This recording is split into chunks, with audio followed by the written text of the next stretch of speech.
안녕하세요. 오늘 함께 분석할 지문은 환경이 우리의 주의력과 기술에 어떤 영향을 미치는지에 대한 흥미로운 글입니다. 우리가 어떤 환경에서 자랐는지가 무엇을 더 잘 보고 어떤 능력을 갖게 되는지를 결정한다는 거죠. 이 핵심 아이디어를 머릿속에 두고 글의 흐름을 따라가 보겠습니다. 이 글은 아주 논리적인 구조를 가지고 있어요.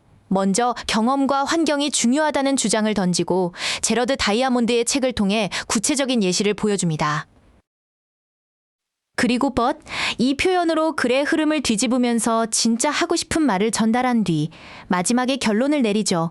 이 흐름을 알면 각 문장이 왜 나왔는지 이해하기 쉬워집니다. 자, 첫 번째 문장입니다. 일상생활에서 우리는 previous experience, 즉 이전의 경험을 사용해서 무언가를 예측한다고 말하네요. 무엇을 예측할까요? 바로 where we should pay attention, 어디에 주의를 기울여야 할지를요. 이 문장이 이 글의 전체 주제를 담고 있는 핵심 문장입니다. 문법적으로 중요한 부분을 볼게요.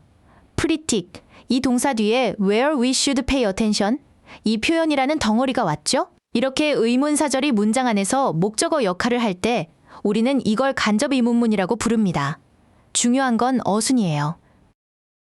where should we? 이 표현이 아니라 where we should, 이 표현처럼 평서문 순서로 써야 한다는 점, 서술형 문제에서 자주 물어보니 꼭 기억해 두세요. 두 번째 문장은 아주 짧고 명료하죠. Different environments create different expectations. 다른 환경이 다른 기대를 만들어낸다. 첫 문장의 경험이라는 말을 환경으로 구체화하면서 같은 주장을 반복하고 있는 겁니다. 결국 환경이 중요하다는 거죠.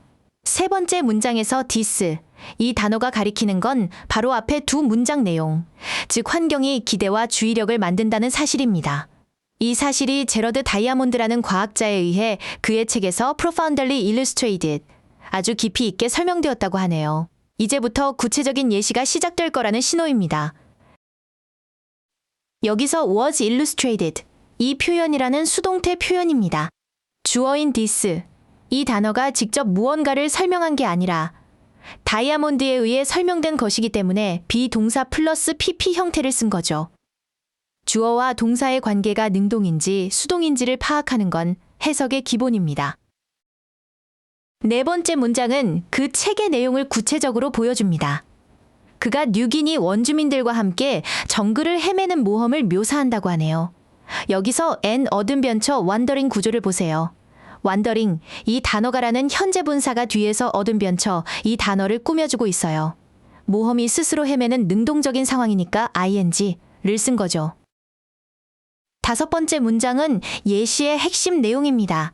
그가 말하길, 이 원주민들은 서양인들이 어릴 때부터 하도록 훈련받아온 과업들에서는 perform poorly, 즉 서투르게 수행하는 경향이 있대요. 여기서 중요한 건 모든 일에 서툰 게 아니라 서양인에게 익숙한 일에 서툴다는 점입니다. 이 문장은 구조가 조금 복잡해요. tasks, 이 명사 뒤에 갑자기 westerners, 이 단어이라는 주어가 또 나오죠? 이건 tasks, 이 단어와 westerners 사이의 목적격 that, 이 관계대명사가나 which, 이 관계대명사가 생략된 겁니다. 이 단어의 목적어가 바로 선행사인 tasks, 이 단어가기 때문에 생략이 가능한 거죠. 긴 문장의 수식 구조를 파악하는 데 아주 중요한 포인트입니다. 여섯 번째 문장, 정말 중요합니다. 그러나, 이 한 단어로 글의 흐름이 완전히 바뀝니다. 앞선 내용만 보면 원주민들은 능력이 없나? 라고 오해할 수 있는데 필자는 they are hardly stupid. 그들은 결코 어리석지 않다고 딱 잘라 말합니다. hard, 이 단어는 열심히가 아니라 거의 않다라는 부정의 의미를 가진다는 것. 절대 잊으면 안 돼요. 그렇다면 그들은 어떤 능력이 있을까요? 일곱 번째 문장이 그 답을 줍니다.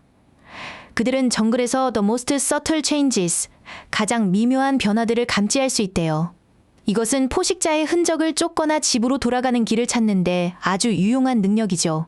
환경에 특화된 그들만의 전문 기술인 셈입니다. 문장 뒷부분을 보면 for following, 이 표현과 or for finding, 이 표현이 나란히 연결되어 있어요. 이렇게 or나 and 같은 등위 접속사로 같은 형태의 문법 요소를 연결하는 것을 병렬 구조라고 합니다. 문장이 길고 복잡해질수록 이 병렬 구조를 잘 찾아야 정확한 해석이 가능해집니다.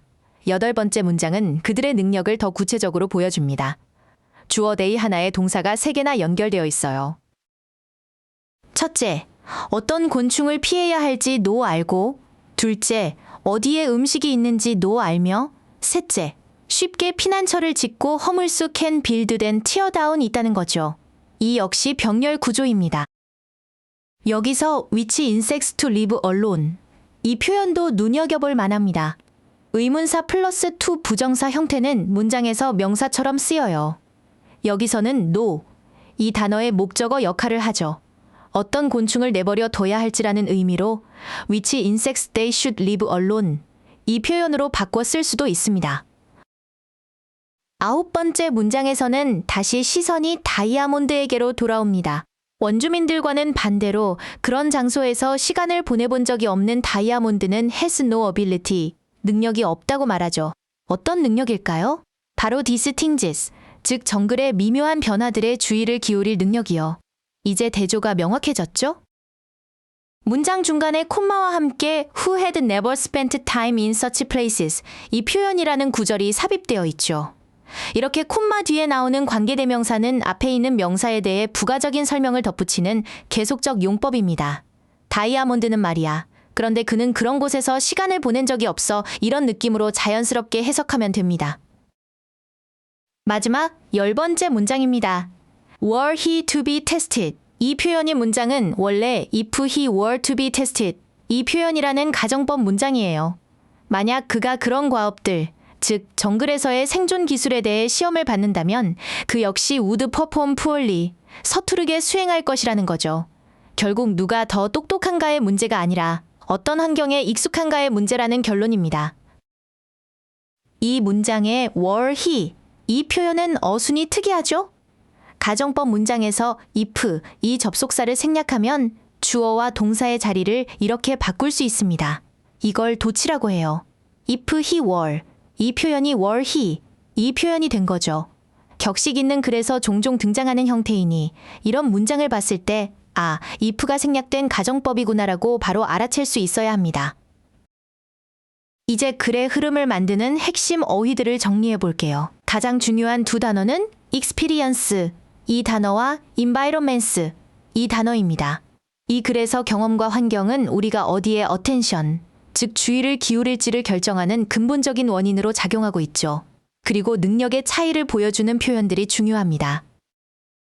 perform poorly, 이 표현은 익숙하지 않은 환경에서의 서툰 모습을, 반대로 subtle, 이 단어는 자신들의 환경에서 발휘되는 미묘하고 높은 수준의 능력을 보여주죠. 이 두 표현이 글의 대조를 만들어냅니다. 오늘 지문을 통해 우리는 중요한 사실을 배웠습니다. 어떤 능력이 뛰어나고 부족한지는 절대적인 기준이 아니라 그 능력이 필요한 환경에 따라 결정된다는 것이죠. 앞으로 이런 종류의 글을 읽을 때는 특히 but, 이 접속사가나 however 같은 역접의 연결사를 중심으로 필자가 진짜 하고 싶은 말이 어디서 시작되는지 파악하는 훈련을 해보세요. 수고 많으셨습니다.